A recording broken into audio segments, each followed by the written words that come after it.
नमस्कार, हमारे चैनल आपका खबरी लाल पर आपका स्वागत है। जोहार झारखंड घाटशिला उपचुनाव जो अब अपने निर्णायक दौर में है। चुनाव प्रचार भी अपने अंतिम चरण पर है। चुनाव की तारीख करीब आते ही माहौल कुछ बदला बदला सा नजर आ रहा है। घाटशिला का यह उपचुनाव काफी कांटेदार मुकाबला माना जा रहा था। इसमें प्रमुख रूप से दो पार्टियां झारखंड मुक्ति मोर्चा और भारतीय जनता पार्टी को ही जीत के प्रबल दावेदार के रूप में माना जा रहा था, मगर समय करीब आते ही परिदृश्य कुछ बदला बदला सा नजर आ रहा है। जेएलकेएम को अब तक एक वोट कटवा पार्टी के रूप में माना जा रहा था और कहा जा रहा था कि पिछली बार करीब 8000 वोट लाने वाली यह पार्टी इस बार भी तीसरे स्थान पर ही रहेगी, ज्यादा से ज्यादा 14 या 15,000 वोट ले आएगी। मगर जयराम ने इसका करारा जवाब पहले ही दे दिया था कि वोट कटवा पार्टी कौन है। मैं दोनों को चुनौती देता हूं। आपके चैनल के माध्यम से झारखंड की तमाम पॉलिटिकल पार्टियों को चुनौती देता हूं कि असल में वोट कटवा कौन है। तो आप लड़िए गठबंधन तोड़ के, लड़े बीजेपी आजसू जेडीयू अलग होके, लड़े जेएमएम कांग्रेस सीपीआई आरजेडी अलग होके, 8वीं पार्टी जेएलकेएम मैदान में औकात का पता चल जाएगा कि वोट कटवा कौन है। झारखंड लोकतांत्रिक क्रांतिकारी मोर्चा के जयराम महतो के द्वारा किया जा रहा धुआंधार प्रचार और जेएलकेएम की पूरी टीम की घाटशिला में उपस्थिति ने माहौल को बिल्कुल ही बदल दिया है। लोगों का समर्थन दिन प्रतिदिन जेएलकेएम की तरफ बढ़ता जा रहा है। कैंची चलेगा, एकदम चुपचाप कैंची ऐसा कैंची चलेगा, सारा काट के उलट पुलट कर देगा। जयराम महतो ने लोकतंत्र में राजतंत्र की तरह बाप के बाद बेटे को सत्ता देने की अवधारणा को नकारते हुए लोगों को सत्ता को अपनी बपौती समझने वाले लोगों की पार्टी से आगाह किया है और उन्हें सोच समझकर वोट करने की अपील की है,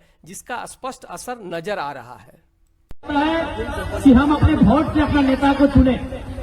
आज से पहले नेता नहीं होते थे तो राजा होते थे। राजा का मतलब क्या था? राजार माने की ना राजार बेटा राजा, राजार बहू रानी, राजार बेटी रानी, यानी हमारे हाथ में कुछ नहीं होता था। हम चाह के भी कुछ नहीं कर पाते थे। राजा अपना बेटा को लाके खड़ा करता था। बाहुबली फिल्म देखे हैं? ये रहा अमरेंद्र के बाद महेंद्र बाहुबली, और जनता ताली बजाती है, हाँ हम स्वीकार कर लिए आपका बेटा ही राजा है। बात भी बिल्कुल सही है कि पिता रामदास सोरेन के बाद क्या राजतंत्र की तरह पुत्र सोमेश सोरेन को विधायकी सौंप दी जाए या फिर राजनीतिज्ञ पिता चंपई सोरेन के पुत्र बाबूलाल को सत्ता दे देनी चाहिए और वंशवाद का ये अंतहीन सिलसिला चलता रहे। फिलहाल कुर्मियों का शेड्यूल ट्राइब में शामिल होने का आंदोलन भी कमजोर हो चुका है। आंदोलन को लेकर लोगों में उत्साह घट गया है। इसके कारण आदिवासियों का विरोध भी समाप्त हो चुका है। आदिवासी दोबारा जेएलकेएम की तरफ आकर्षित हो रहे हैं। आदिवासी पहले ही जेएमएम और बीजेपी को परख चुके हैं और समझ चुके हैं कि ये दोनों पार्टियां केवल उनका वोट चाहते हैं, उनकी भलाई नहीं। उनकी एकमात्र आशा जयराम महतो है। जाति मोह और बरगलाने के कारण कुछ दिनों तक आदिवासी जयराम का विरोध करने लगे थे, मगर सच से सामना होते ही पुनः उस पार्टी जेएलकेएम जो सच में झारखंड और झारखंडियों का भला बिना कोई जाति और धर्म देखे करना चाहती है को अपना पूरा समर्थन देते नजर आ रही है। ये बात जग जाहिर है कि झारखंड मुक्ति मोर्चा में किसी भी आदिवासी नेता को हेमंत सोरेन इतना आगे आने ही नहीं देंगे कि वो उनके लिए चुनौती बन सके। चंपई सोरेन जैसे दिग्गज एवं पुराने नेता को दूध में गिरी मक्खी की तरह निकाल फेंकना इसका ताजा उदाहरण है। किसी आदिवासी नेता को शीर्ष पंक्ति में लाने का बीजेपी का प्रयास भी लगभग नाकाम ही रहा है। बस ये शानदार मौका है कि रामदास मुर्मू की तरह पढ़ा लिखा सभ्य सुसंस्कृत नौजवान आदिवासियों का नेतृत्व करे। जयराम महतो और जेएलकेएम की पूरी टीम तन मन धन से आदिवासी माटी के धरती पुत्र रामदास मुर्मू को विजयी बनाने के अभियान में लगी हुई है।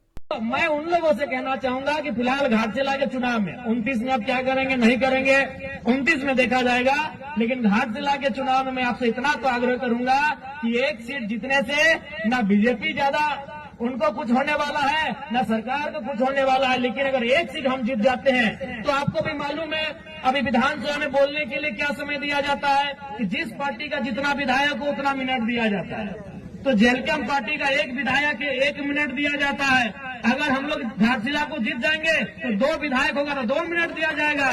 तो 1 मिनट में अगर हम सदन में सार्थकता के साथ जनता के मुद्दों को रख सकते हैं तो 2 मिनट में दुगना रखा जाएगा, काम दोगुना बढ़ेगा, मुद्दे दोगुने सदन के सामने आएंगे।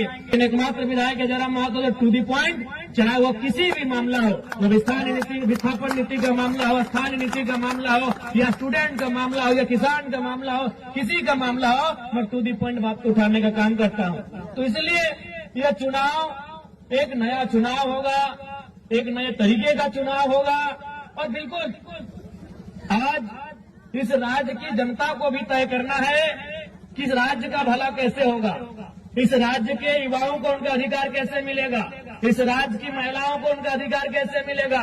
और सबसे बड़ी बात, जो शहीदों के सपने से झारखंड सींचा गया है, उन शहीदों का सपना कैसे साकार होगा, ये आज सबसे पहले तो घाटशिला की जनता को तय करना होगा। घाटशिला उपचुनाव की जब घोषणा हुई थी, उस समय की परिस्थिति जेएलकेएम के विपरीत चल रही थी।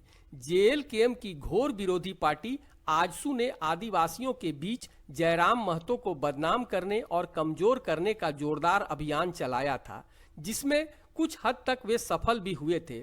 मगर समय के साथ जयराम की साफगोई और स्पष्ट तौर पर अपनी बात कहने के कारण लोगों को जयराम की बात धीरे धीरे समझ में आने लगी। उन्हें भी पता चल गया कि सच क्या है। विधानसभा में अगर कोई दहाड़ने बोलने वाला है, हम सबों का झारखंडी हित में बात करने वाला है, हम गरीबों के कल्याण के लिए बोलने वाला है, आदिवासी मूलवासी के हित में बोलने वाला कोई है तो वो है टाइगर जयराम महतो। इसीलिए निश्चित रूप से घाटशिला की जनता चाहेगी कि हम लोग एक और जयराम महतो इस घाटशिला विधानसभा से हम लोग दे, ताकि हमारी बातों को पूरी मुखरता के साथ विधानसभा के पटल पर रखा जा सके। माहौल भी कुछ ऐसा ही बनता नजर आ रहा है। झारखंड की राजनीति में जो भ्रष्टाचार और कुशासन का बोलबाला है, उसे दूर करने की राह में जेएलकेएम ही एक अंतिम आशा है। झारखंड बनने के 24 वर्षों में झारखंडियों ने सबको बारी बारी से परख लिया है, बस जेएलकेएम को परखना बाकी है। क्यों न एक मौका जयराम महतो को दिया जाए। जब एक विधायक ने अपनी आवाज बुलंद कर रखी है, तो अगर 2 विधायक हो जाए तो फिर भ्रष्टाचारियों का भगवान ही मालिक होगा। एक टाइगर पूरे विधानसभा में दहाड़ता है तो पूरा झारखंड हिलता है। वैसे अगर रामदास मुर्मू को आप अगर यहाँ से एक बार मौका देंगे तो मेरे को लगता है कि एक और टाइगर अगर चल जाएगा विधानसभा में तो पूरा झारखंड को और ज्यादा हिला देगा। घाटशिला की जनता के लिए भी एक शानदार मौका है कि पारंपरिक राजनीति से हटकर एक ऐसी मिसाल कायम करे जो झारखंड में एक नजीर बने। रामदास मुर्मू को जीत दिलाकर झारखंड के उद्धार में अपना योगदान दे। चुनाव की घोषणा के समय तीसरे स्थान पर नजर आने वाली जेएलकेएम अब मुख्य मुकाबले में नजर आने लगी है। जेएलकेएम की इस बढ़त से जेएमएम और बीजेपी के माथे पर पसीना आ गया है। जयराम महतो की सभाओं में भारी भीड़ देखकर उनकी घबराहट बढ़ गई है। खैर, अंतिम परिणाम तो 14 तारीख को मतगणना के बाद ही पता चलेगा। जीत किसी की भी हो, मगर इतना तो पक्का हो गया है कि जयराम महतो की जेएलकेएम ने सबकी धड़कनें बढ़ा ही दी है। जयराम भी कह चुके हैं कि जीत हो या हार हो, घाटशिला की जनता की भलाई के लिए जेएलकेएम हमेशा ही मौजूद रहेगा। 15-16 तारीख को पता चलेगा। हम चुनाव जीतेंगे या हारेंगे वो भी पता चलेगा। लेकिन एक बात है, चुनाव जीतेंगे भी तो आपके साथ खड़े रहेंगे, चुनाव हारेंगे भी तो आपके साथ खड़े रहेंगे। दिनों दिन बदलती परिस्थिति और जेएलकेएम के प्रति बढ़ता समर्थन देखकर आपका क्या मानना है कि क्या जेएलकेएम घाटशिला सीट जीतने में कामयाब होगी, जो कि दिनों दिन बढ़ते समर्थन से साफ नजर आ रहा है। क्या जेएलकेएम को दूसरा विधायक मिलने जा रहा है? हाँ या ना, अपनी राय हमें कमेंट में जरूर दे। साथ ही हमारे चैनल आपका खबरी लाल को सब्सक्राइब कर ले और ये वीडियो अपने साथियों के साथ जरूर शेयर करें। धन्यवाद।